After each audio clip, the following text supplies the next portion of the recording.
Hello दोस्तों, कैसे हैं आप लोग। Hope you all fine. मेरा नाम है Aamir. Welcome back to my channel. आप में से ज़्यादातर लोगों ने टाइटैनिक मूवी देखी होगी, पर जिसने नहीं देखी उन्हें थोड़ा ब्रीफ दे दूँ।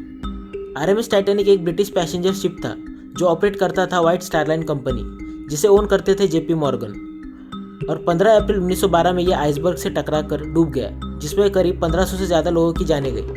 पर जो कॉन्स्पिरेसी थ्योरीज मैं आपको बताऊंगा तो वो आपको भी हैरान कर देगी, और इसमें आपको जज करना है कि ये सही है या नहीं। तो चलिए वीडियो को शुरू करते हैं।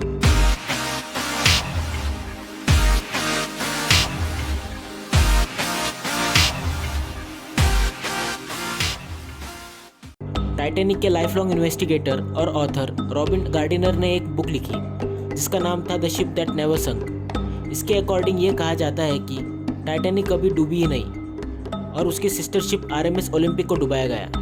तो मैं आरएमएस ओलंपिक की बात करूं तो आरएमएस ओलंपिक और आरएमएस टाइटैनिक दोनों बहुत ज़्यादा आइडेंटिकल थे। उनके कोर डिज़ाइन, शेप, साइज सब सेम था।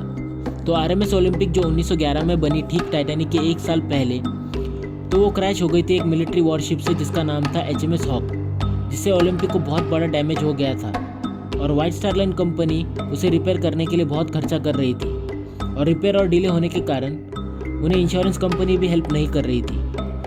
तो लोग कहते हैं कि जेपी मॉर्गन ने ओलंपिक को टाइटैनिक का नाम देकर डुबाया, और टाइटैनिक के डूबने के कारण टाइटैनिक का जो भी इंश्योरेंस है वो उन्हें मिला, और असली टाइटैनिक ओलंपिक बनके 1911 से 1935 तक व्हाइट स्टार लाइन कंपनी के लिए सर्विस दी। अब ये थियरी सच है या नहीं है, ये आपको जज करना है। और जब टाइटैनिक की पहली वोएज या जर्नी थी, तब जेपी मॉर्गन ने लास्ट मोमेंट में अपनी ट्रिप कैंसिल कर दी, ये कहकर कि मेरी तबीयत खराब है। और न्यूयॉर्क टाइम के हिसाब से ये कहा जाता है कि वो अपने वाइफ के साथ फ्रांस में परफेक्टली फाइन पाए गए। और ऐसे ही बहुत सारे एलीट लोगों ने लास्ट मोमेंट में अपनी ट्रिप कैंसिल कर दी थी। Number 2, port holes. Port holes असल में विंडोज़ की तरह ही होते हैं जो एयरक्राफ्ट और शिप में पाए जाते हैं। तो कई सारे लोग ये कहते हैं कि जब टाइटैनिक को डॉक पर देखा गया तो उसके पोर्ट होल्स 14 थे, पर जब उसकी पहली वोएज या जर्नी थी तब उसके पोर्ट होल्स 16 थे, जैसे ओलंपिक के थे। अब उन्होंने ये 2 पोर्ट होल्स बाद में बनाए या नहीं, ये उन्हें ही पता। नंबर 3, क्रू की शॉर्टेज। जो वर्कर जो हार्लन एंड वुड शिपयार्ड में काम कर रहे थे, उन्होंने काम करने से मना कर दिया क्योंकि उन्हें पहले से ही पता था कि ओलंपिक और टाइटैनिक स्विच करने वाले हैं। Number 4, lack of life boats. हालांकि उसे अनसिंकेबल शिप कहा जाता था, पर उसमें सिर्फ 20 लाइफ बोट्स रखे गए थे, जबकि हर शिप में जितनी क्वांटिटी होती है पैसेंजर की, उस हिसाब से लाइफ बोट्स रखे जाते थे। और ये सब थियरीज है, इससे हम ये क्लेम नहीं कर सकते कि असल में वो टाइटैनिक है या ओलंपिक। और अब मैं आपको एक कोइंसिडेंस बताऊंगा।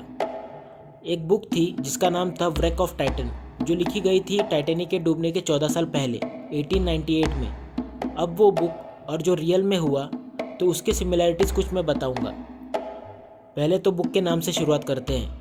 बुक का नाम था द व्रेक ऑफ टाइटन और असल शिप का नाम था टाइटैनिक।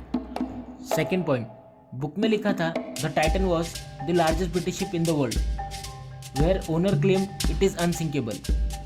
असल शिप की बात करें तो टाइटैनिक भी लार्जेस्ट ब्रिटिश शिप था उस दौर का, और ओनर ने भी क्लेम किया था कि वो अनसिंकेबल है।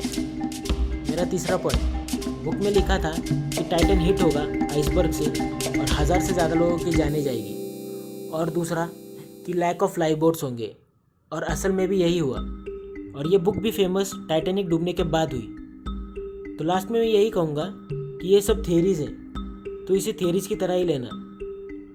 तो आज की वीडियो में बस इतना ही। अगर वीडियो अच्छी लगे तो चैनल को लाइक और सब्सक्राइब कर देना, जिससे मुझे मोटिवेशन मिलती रहेगी। और तब तक के लिए good bye and see you soon.